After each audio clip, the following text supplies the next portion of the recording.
Hi, it's Myriam, and in this video I'm going to teach you how to do a faarapu. Like, you have to understand that the faarapu comes from the knees, right? And for your knees to go good, they need to have a good foundation on the feet, right? Because they're all connected. And then the movement happens in the hips, right? But the hips are attached to all those muscles on the side, on the front, on the back. So they all need to be utilized, right? So you need to engage all areas of your core.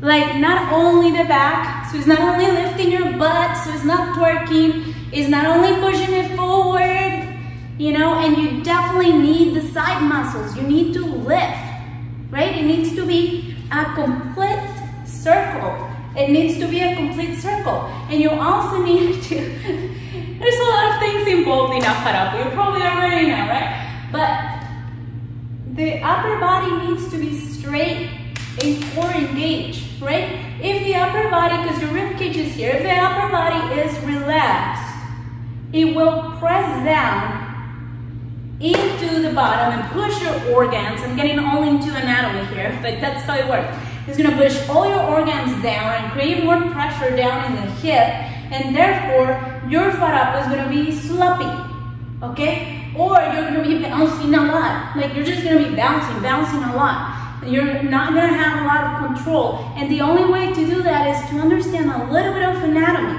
You have your spine here, right? You have your spine, rib cage is on top, hips are in the bottom, and then you have a little section with nothing, right? Like no bonies.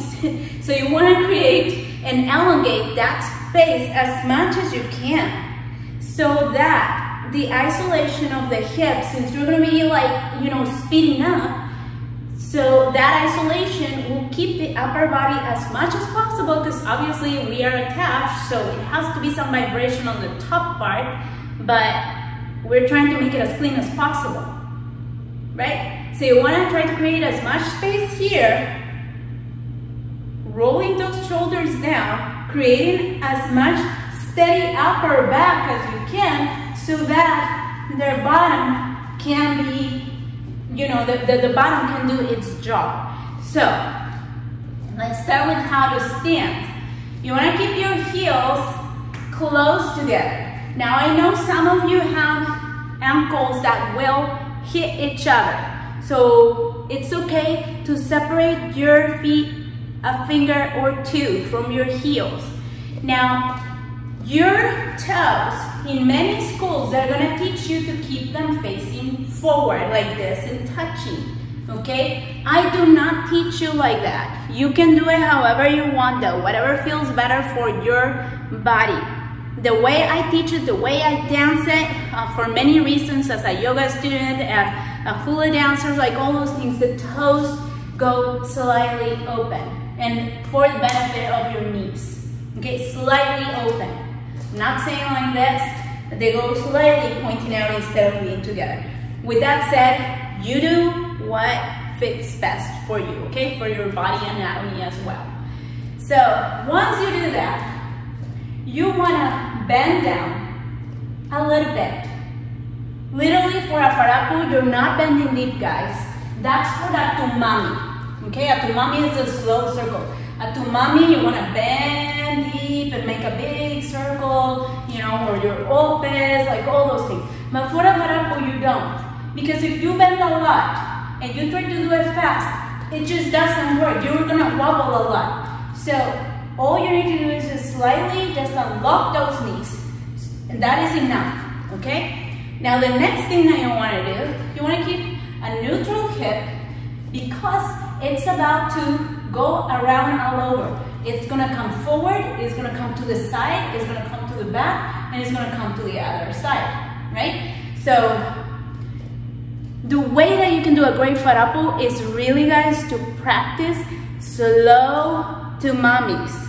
And of course you want to practice faarapu, but what you want to do with the slow tumamis, which I do have exercises here, but it's basically making like huge circles around and then kind of like speeding them up, because you're strengthening the body. And I have more videos where I share with you, exercises that you can do to strengthen. You also can do this one holding the leg up and lifting up here, but without moving the upper body.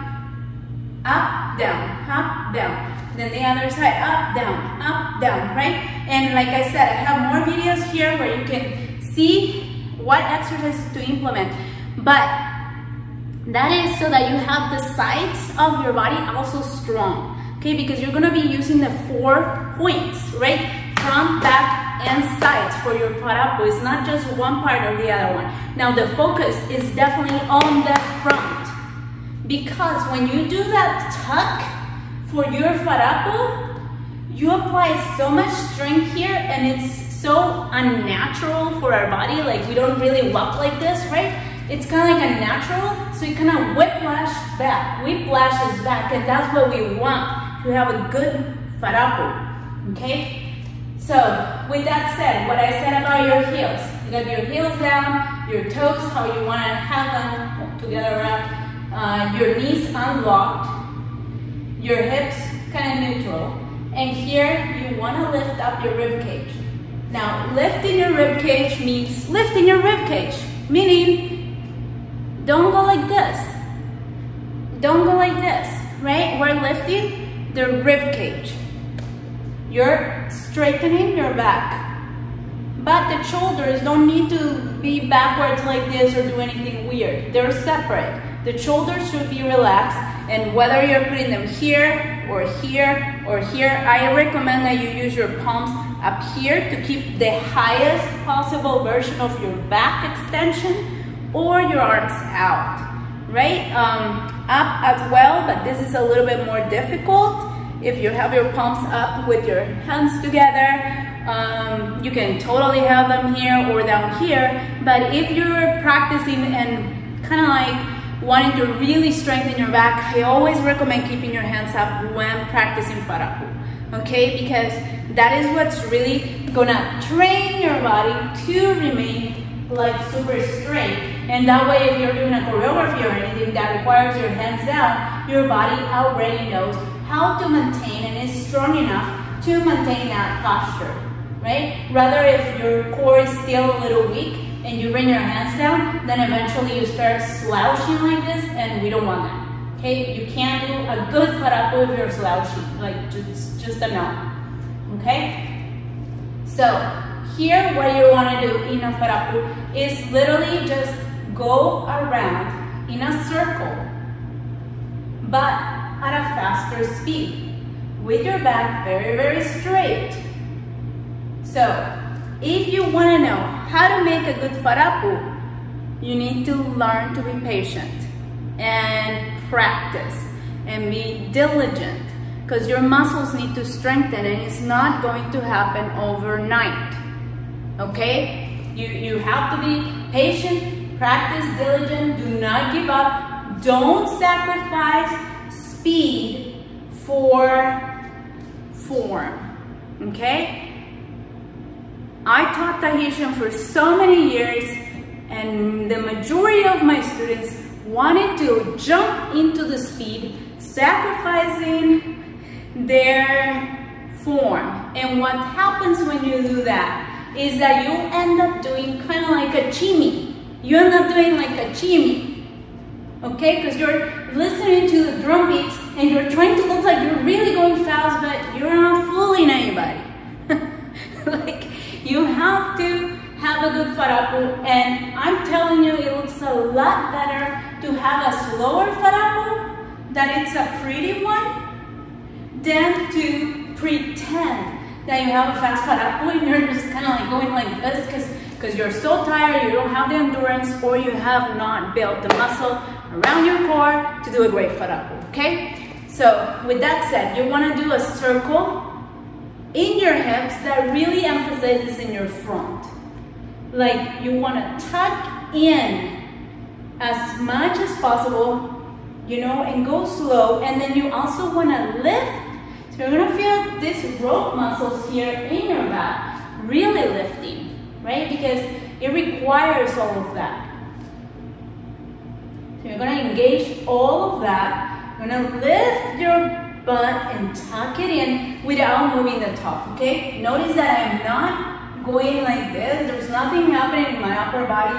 I'm literally as still as humanly possible, right? It's only the bottom.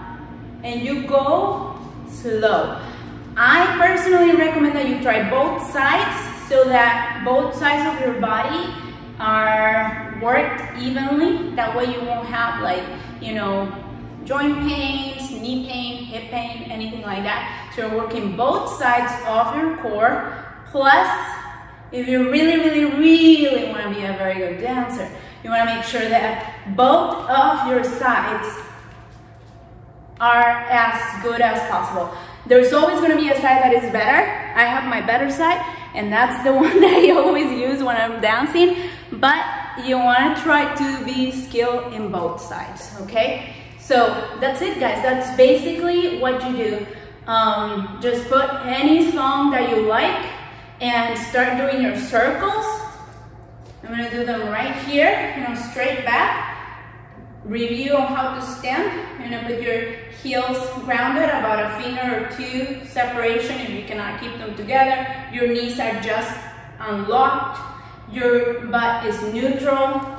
Your back is straight, shoulders relaxed, arms behind your head or out. Try not to interlace the fingers so that you're really using your back muscles and strengthening them. And start with full circle around. Full circle, and be present, really feeling your body. This is about body awareness.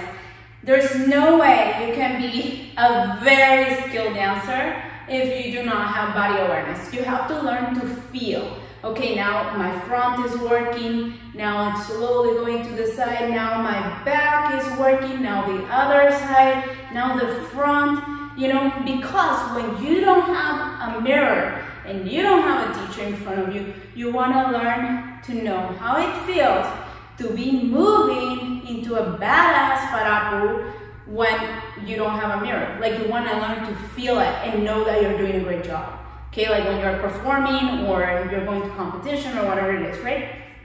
So again, you want to go all throughout and then change the other side. And I know I'm not going very fast. We don't want to go fast. We want to build strength. So you actually want to go slow, but kind of like really reach all the motion of your body, right? Like reach as much as you can. Remember, we're not doing this, right? It's a hip rotation. It's a hip rotation. Yeah, I'm going to show it from all angles. And very important, guys, you want to breathe. It's very easy, it's very common, to forget that you're breathing.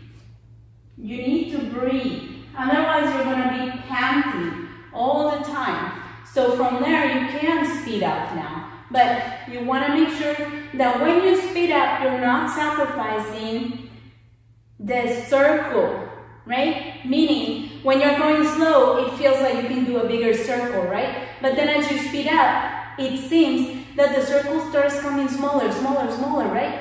And then you start going like this, and that's what I don't want you to do. I want you to learn to do a good faarapu. So you want to try to still keep, you know, that wide motion. It's not a super big circle, it's not a tumami, but you still don't want to end up doing something like this, like a shaky, right? So again, you start speeding up to what feels comfortable for you. Still engaging your core, breathing, all of that, changing sides. And then from there, you know, you can do intervals of going faster and faster and faster. And a big tip that helped me a lot was to film myself.